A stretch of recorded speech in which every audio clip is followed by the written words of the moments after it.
एक बार गणेश जी छोटे बालक के रूप में चिमटी में चावल और चमचे में दूध लेकर निकले। वो हर किसी से कह रहे थे कि कोई मेरी खीर बना दो, अरे कोई मेरी खीर तो बना दो। वहां पर एक बुढ़िया माई बैठी थी। उसने कहा, ला मैं बना देता हूँ। वो छोटा सा बर्तन चढ़ाने लगी तो गणेश जी ने कहा, दादी माँ छोटी सी भगोनी में मत चढ़ाओ, तुम्हारे घर में जो सबसे बड़ा बर्तन हो वही चढ़ाओ।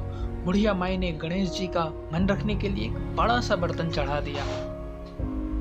वह देखती रह गई कि वो जो थोड़े से चावल उस बर्तन में डाली थी वो तो पूरा भर गया। गणेश जी ने कहा, दादी माँ मैं नहा कर आता हूँ। खीर तैयार हो गई तो बुढ़िया के पोते पोती खीर खाने के लिए रोने लगे।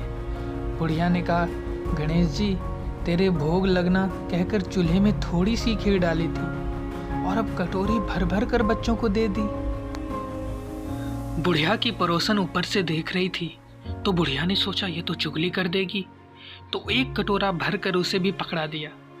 बेटे की बहू ने चुपके से एक कटोरा खीर खाई और कटोरा चक्की के नीचे छुपा दिया। अभी भी गणेश जी नहीं आए थे। बुढ़िया को भी भूख लग रही थी। वह भी एक कटोरा खीर भर कर के किवाड़ के पीछे बैठकर एक बार फिर कहा कि गणेश जी आपके भोग लगे कहकर खाना शुरू कर दिया। तभी गणेश जी आ गए।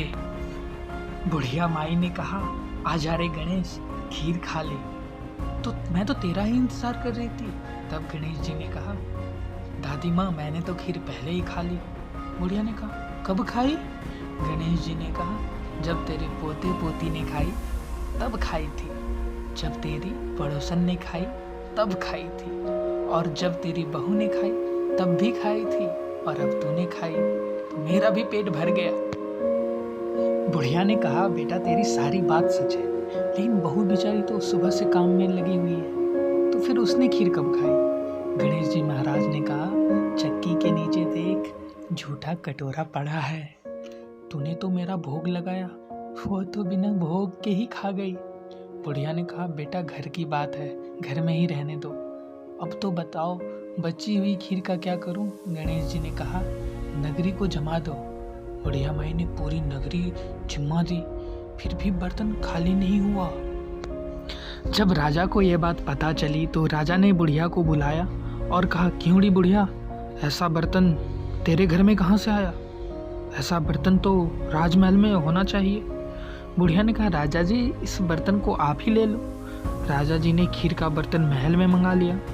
लाते ही खीर में कीड़े मकोड़े बिच्छू कंछले हो गए और दुर्गंध आने लगी। ये देखकर राजा ने बुढ़िया से कहा, बुढ़िया बर्तन वापस ले जा, जा तुझे हमने दे दिया। बुढ़िया ने कहा, राजा जी आप देते तो पहले ही कभी दे दिए होते, यह बर्तन तो मुझे मेरे गणेश जी ने दिया है। बुढ़िया ने बर्तन वापस लिया तो लेते ही सुगंधित हो गया खीर। घर आकर बुढ़िया ने गणेश जी से कहा, बची हुई खीर का क्या करें? गणेश जी ने कहा, बची हुई खीर को झोपड़ी के कोने में खड़ा खोद कर गाड़ दो, उसी जगह सुबह उठकर वापस खोदेगी तो धन के 2 चेहरे मिलेंगे। ऐसे कहकर गणेश जी अंतर ध्यान हो गए। जाते समय झोपड़ी के लात मारते हुए गए तो झोपड़ी की जगह महल बन गई थी। सुबह बहू ने फावड़ा लेकर पूरे घर को खोद दिया तो कुछ भी नहीं मिला। बहू ने कहा, सासू जी थारो गणेश जी तो झूठो है। सास ने कहा, बहू मारो गणेश झूठो तो नहीं है, ला मैं देखूं। वह सुई लेकर खोजने लगी तो टन टन करते 2 धन के चरे निकल आए। बहू ने कहा, सासू जी गणेश जी तो साचो ही है। सास ने कहा, गणेश जी तो भावनाओं का भूखा है। गणेश जी जैसा आपने बुढ़िया को दिया वैसा सबको देना। विनायक जी की कहानी कहने वाले, हुंकार भरने वाले और आसपास के सुनने वाले सबको ही देना आप। गणेश जी की जय।